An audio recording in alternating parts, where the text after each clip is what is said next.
అల్లూరి సీతారామరాజు నాటక కళా పరిషత్ ఆధ్వర్యంలో జూలై 11, 12, 13, 14 తేదీల్లో కాకినాడ సూర్యకళా మందిరంలో ఉభయ తెలుగు రాష్ట్రాల నాటక పరిషత్తును విజయవంతం చేయాలని అల్లూరి సీతారామరాజు నాటక కళా పరిషత్ కార్యదర్శి పంపన దయానందబాబు పిలుపునిచ్చారు. కాకినాడ సూర్యకళా మందిరంలో ఏర్పాటు చేసిన మీడియా సమావేశంలో అల్లూరి సీతారామరాజు నాటక కళా పరిషత్ కార్యదర్శి పంపన దయానందబాబు కార్యక్రమ వివరాలను వెల్లడించారు. ఈ సమావేశంలో బాపిరాజు, టీవీఎస్ఎన్ రెడ్డి, పుల్లారావు, సత్యనారాయణ తదితరులు పాల్గొన్నారు.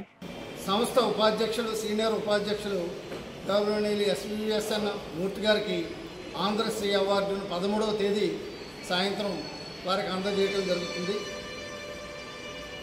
తదుపరి రోజుల్లో ప్రతి రోజుని పగలు ఒక నాటిక కళాకారులు పురస్కారాలు జరుగుతున్నాయి. ఈ యొక్క కార్యక్రమాలన్నీ కూడా కాకినాడ సూర్యకళామందిరంలో జరుగుతున్నాయి.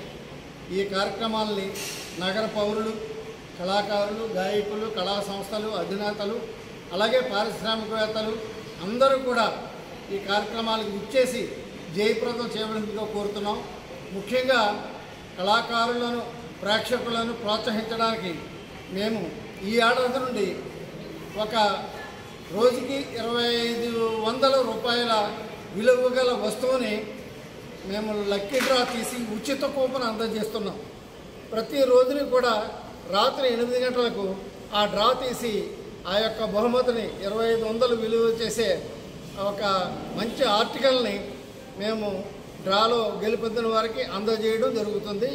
ఇలాగా ప్రేక్షకుల్లో అందరూ కూడా ఈ యొక్క అవకాశాన్ని సద్వినియోగం చేసుకొని ఈ కార్యక్రమాలని కాకినాడ నగరంలో జయప్రదం చేస్తారని సంస్థ సీతారామరాజు స్మారక కళా వేదిక 50 మంది గౌరవ సభ్యులు, అదేవిధంగా పాలక మండలి అధ్యక్షులు, గౌరవ అధ్యక్షులు అందరి తరఫున కూడా మీ అందరికీ మరొకసారి కృతజ్ఞతలు, ధన్యవాదాలు తెలియజేసుకుంటూ కార్యక్రమాలను జయప్రదం చేయ ప్రార్థన.